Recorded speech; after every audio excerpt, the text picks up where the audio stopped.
What is up, everybody? Happy Thursday. I didn't feel as happy on our DraftKings show, which you probably just saw, but I do feel a little bit more optimistic about this slate. I think there's places we can differentiate. I think there's things we can do to get creative. So, Sheets, I'm just going to ask you, what is the glaring difference that you find between the DraftKings and Fanduel pricing or way the lineups construction goes? Well, I mean, I found it a little easier, not easier, whatever. I think it's easy to make a lineup on both sides today. I wasn't going to really like this slate at all, as I mentioned in the DraftKings. Then slowly but surely, as I'm looking through it, I kind of like some spots here. And looking for just a couple of places to pivot, I'm going to probably be taking a pretty aggressive stance against one guy who, I guess you're right, is going to be pretty popular, and we'll just see how it turns out. All right, let's take a look. So let's go position by position. Starting at point guard. Look, it's a small slate. Think that, I could make a really good case for. There's too many guards that are available that are in play for me. So who are you prioritizing amongst these? Yeah, I didn't like. We just start right off the bat. I'm not too into Lowry much at all. Okay. With all these guys back, I mean, I guess he's fine, but as the highest price, not highest price, as the highest owned maybe point guard on the slate, he's not making it for it. I like 3 or 4 guys better. Like, for example, the guy I don't like as much on DraftKings, I think Shake Milton at 5,400 is kind of almost highway robbery over here. You know what I mean? Yeah. Like, he's gonna play 35 freaking minutes, and I just feel as though he's the guy I'm gonna start with. And then my next couple of guys, if you wanted, you could pay up for Westbrook. But if you didn't want to do that, you could. And I'm trying to get to Fox. I haven't quite figured out. Again, I made this lineup really, really quickly, so I do really, really like Fox a lot. But he's also going to be highly owned, as is pretty much everybody on the slate. But one guy that I'll go right back to is Terry Rozier. And he buried everybody. I shouldn't say that. He was fine a few days ago, but he was really heavy chalk, and he's 5,800, and he rates to be the same as guys like Fox, Murray, even Lowry when it comes to just pure points per dollar stuff. And if he's going to be really 10 to 15%, I'm going to try him, I think. Yeah. Built 2 lineups so far. I'm still struggling with my last point guard. I have Shake Milton, Russell Westbrook, Lowry, and De'Aaron Fox as my priorities. Westbrook would be your second one? I like Westbrook. I mean, it's just because I like the shooting guards a lot today, it's a little bit tempting to play him over here where, because Harden obviously is going to be popular, but I like some other shooting guard spots. So I think there's other ways to build where you don't need to play Harden. In those lineups, I would like to have Westbrook on DraftKings. I probably will have one of each in either lineup that I play. And I'll probably have a Clipper in each of my lineups too. I think that you could make a case for – I like the Rozier argument. I like De'Aaron Fox a lot. I don't know what else to say. Yeah. I'm going a little chalkier than I want to over here. But I certainly wouldn't mind if you wanted to take a different route and play a Rozier, I guess, is the only other guy that I'm really considering. Yeah, so I'm glad you brought up Westbrook with the idea that because you like guys at shooting guard, because I mean what Bobby's alluding to is when you're trying to choose between Harden and Westbrook, you probably want to play one of them at least on the slate. Is you look at the ownership, and certainly Westbrook is going to be a hell of a lot less popular than Harden's going to be. So if you can replace those Harden points or that Harden that position decently, then you're really becoming different on a 4-game slate without going too nuts. You know what I mean? So as you go into shooting guard, like my original idea was to play Harden along with somebody other than Fred VanVleet, who I just think is just some other guy who's also going to be getting a lot of ownership. So I put down Harden and Burks as my first idea. And Burks is going to – I thought he was going to get owned here, but maybe not. Maybe he gets ignored a little bit. So Harden and Burks would be my first shot. The other way I could go is kind of the opposite. In other words, if I wanted to fade Harden, I could certainly switch this out, and I could go say Westbrook over here, and then I'm just guessing this works. And instead of Rozier, if I wanted to play Devontae Graham, for example, I could put him in. You know, same type of idea. But the other shooting guard that this could be kind of cool if Van Vliet plays. Like even if Van Vliet plays, I still think you could play Norman Powell at 5,500. So I don't know where he's going to come in with ownership. Why would you play Norman Powell in that situation though over Buddy Hield, Devontae Graham?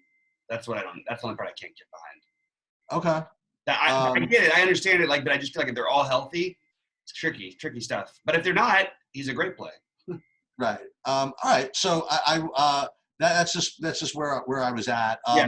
The other guy is looking really cheap. Is guy we talked about a little bit on DraftKings. I didn't really like him too much there, and boy, he's really cheap here. Is Korkmaz at 4,100. I mean, he's certainly a decent value play. I don't have to play him. You know what I mean? Like, so I'm kind of content, I think, with my original idea is that getting a little different over at point guard with Rozier, maybe being a little chalkier with Harden, and hoping that somebody like Burks ends up being kind of low owned. Now, again, that's not the only lineup you have to put in, but this is my original idea. Yeah, I'm going for the home run low owned and take Buddy Hield. Okay. I just think it makes the most sense to take that shot. You're also going to get low ownership on Bogdanovic, and I like him a lot as well. Okay. So I think that the only issue is, do I want to forego Fox? I don't know if I want to play these guys with Fox, although it's probably fine tonight. It's just feels like I can't quite get the builds exactly how I want it, but I want some of those. I'm going to play a Van Vliet and Hield lineup, and then I'll play a Harden and that's who I'm trying to figure out right now. A Bogdanovic. I'm deciding between Bogdanovic. I'm deciding between him and Burks and Korkmaz. That's pretty much where I'm at. you want I mean, as long as we're playing, you know, and Graham. As long as we're playing tiny owned shooting guards that at least you could used to have upside. I mean, at the same price, I don't know. This guy hasn't put up a ceiling in a long time, but maybe Lou Williams at 5,300. Yeah. I don't know if I would do that tonight, but okay. I actually think it's kind of a good matchup for him, though. Can we get the minutes out of him? Can we get the usage?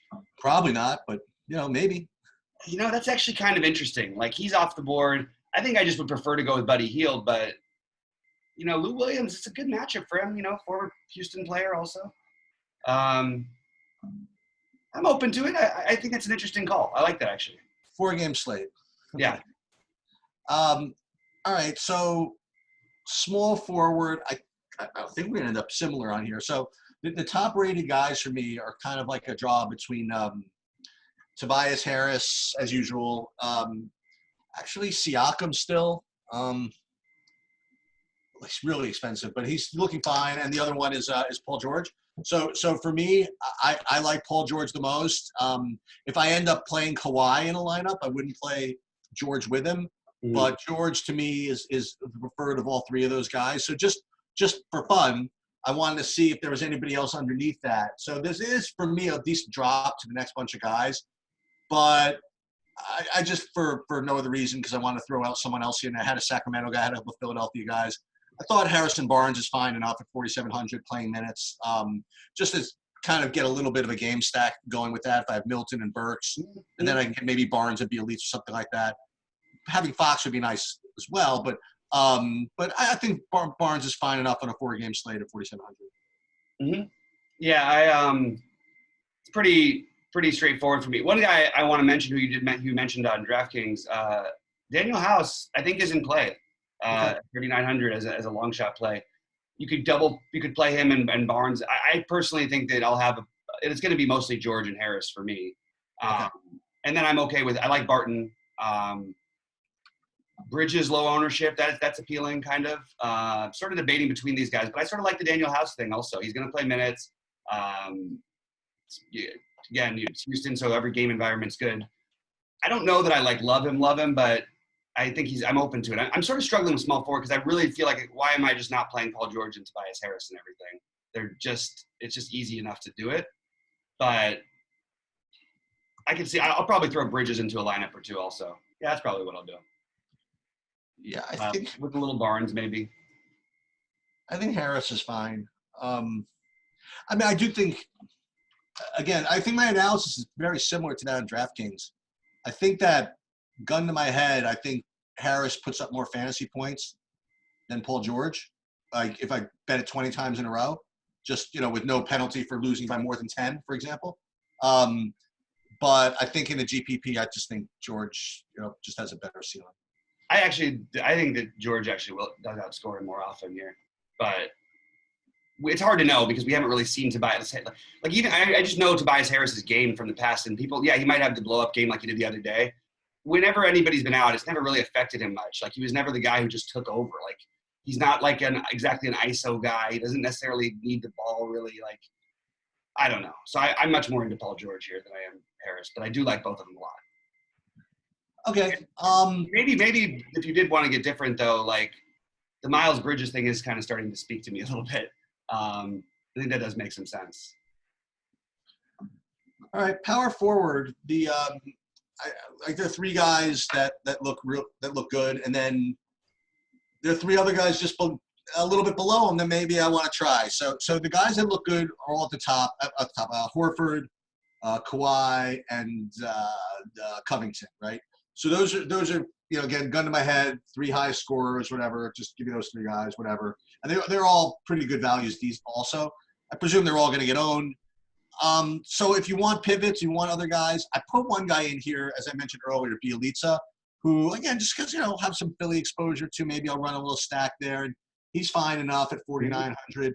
But two guys that you mentioned on DraftKings, and one guy that I mentioned, may as well just kind of throw it out there for your approval, is you got Draymond at 5,200. You can explain why or why not that might be a good play. And I think you might have mentioned Millsap at some point at 4,800. Again, he's just another guy. He certainly has a ceiling from time to time. And if you don't want to just play all the chalk guys. And then just one guy I brought up Michael Porter Jr. on the other side at 3,900, whatever. I don't know if I'm gonna get to PJ Washington at 5,500. I think that's a little too much for me. But where are you on power forward? Draymond. Yeah, okay, there it is. I mean, what if I just lock Draymond in on FanDuel? If I lock him in and play somebody healed, I really don't think I have to worry about being too. Actually, Draymond's going to be owned over here. That's the problem. He's not going to be owned on DK. Draymond, Bielitsa, I'm into both of them. It feels weird that they're so close in price that I think I would just lean Draymond. I telling you, I have a feeling about Draymond tonight. I think I might just start planting my flag. And the other guy I like quite a bit is PJ Washington. That's going to get no ownership. You do like him up to 5,500, huh? Yeah, it's not. I don't have any problem with that price. I think that he's a look. If you look at his game log, even like he's just right in that range all the time. The minutes are there. He hasn't really had that big blow up game. Obviously, the matchup's not great, but we don't need. This is a 4-game slate. Like we just need to win the position. So PJ Washington can absolutely outscore Al Horford just individually, and that's going to differentiate you plenty. I like Kawhi Leonard a lot more over here. It makes sense. I just find it pretty easy to get him in. So that's sort of the route that I'm going. Yeah. So at center, I just like so fun. I 2.5 guys maybe. I mean, maybe I don't know. Maybe you could talk me into somebody else, but I mean, Jokic is tough here. I think even though there's blowout risk and all this stuff, I think that. I mean, with just the amount of points you're going to need, the lack of them anywhere else in this position, I just think it's very difficult to not play him, considering how easy it is to play him. Let's put it that way. I mean, I shouldn't say it's that easy. I mean, you can't play Kawhi, I guess, if you play him. You can't play Fox and Kawhi, certainly, if you play him. So it's not like you play him that easily. But I just think that the other options are kind of thin with just the raw points available. But just to throw the guys out there, I think Marquise Chris is fine. He's same as DraftKings. He's my next guy, but I don't want to play him. If that makes any sense. Mm-hmm. And the other two guys, one I'll probably steal yours, but Alex Len maybe at 4,700. Just again, got to play somebody. And again, especially on FanDuel, where there's so few options. If you want to take a shot with Montrezl Harrell, I'd much rather him over here just because everybody else just stinks. So where are you at? I like Montrezl Harrell. Harrell and Jokic is pretty much the only guys I'm really considering. I don't want to go there with Gasol. I don't want to go there with Zubac. I don't want to go there with Zeller. Zeller would be – so this is actually kind of interesting. Charlotte has to play big. Who's ever starting for Charlotte should be locked into a lot of minutes. Is there a chance that we all just get completely blown up and they say, oh, by the way, tonight we're going to start Bismack? Sure. But we'll know before lock, so I know it's not worth even speculating. Well, assuming that happened, whoever's starting for Charlotte, I think, is in play at center. Just say that, I guess. But it's mostly going to be Jokic and Harrell for me. And this is probably too chalky, but I mean, how is Harrell's not enough of a pivot in of himself? I mean, you got to do something like this, right? And Burks is going to have a little bit of ownership over here. You probably need to get things a little bit different somewhere. I'll get rid of one of these. Yeah, just mix the power forwards. You can go to 55 and 5400 range or whatever, something like that. Yeah. There's a lot of, you can pretty much do whatever you want on FanDuel, to be honest. Yeah. That's the one thing. All right, so I guess that's pretty much it, right?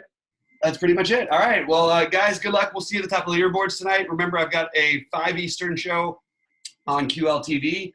So come check that out. We'll bring you more up-to-date information. And then I think I'm going to try and talk Sheets into doing at least one of these days soon. Again, we got to get back on the trying to get at least one in a week where we do the live up to lock. Yeah, absolutely. That wins us all the money. I mean, I need it, man. I need to get it back to you. I've got to pay for my car. The other thing was that I really do appreciate all the feedback on the content, especially the more constructive stuff. And I like it. Just a couple of guys came on last night saying we really liked it. Number one, you like what they say, the hashtag trim the fat, right? We don't want to spend like an hour and a half on stuff that's not relevant. One of the truth. We just kind of like to get to it. And the other thing is I thought this is really important. This is one of my one bitches about other content was that you find that no matter how many people are on a show, they all ended up like agreeing on the same things. And I think about this a lot, whether Bobby and I'd be better off just spending like a half hour beforehand, just kind of strategizing where we wanted to go. But I think it kind of works out better the way we do it. We just kind of just fire it up. And this way, sometimes like when he says something, I'm like, whoa, I didn't think about that. It lets me think about it a little more. And maybe every once in a while, vice versa too. So we'll keep doing it the way we're doing it. No, absolutely. I agree. Let's keep doing it the way we're doing it. All right, guys, thanks so much for tuning in. We'll see you at the top of the leaderboards tonight. Good luck, and we'll talk to you later.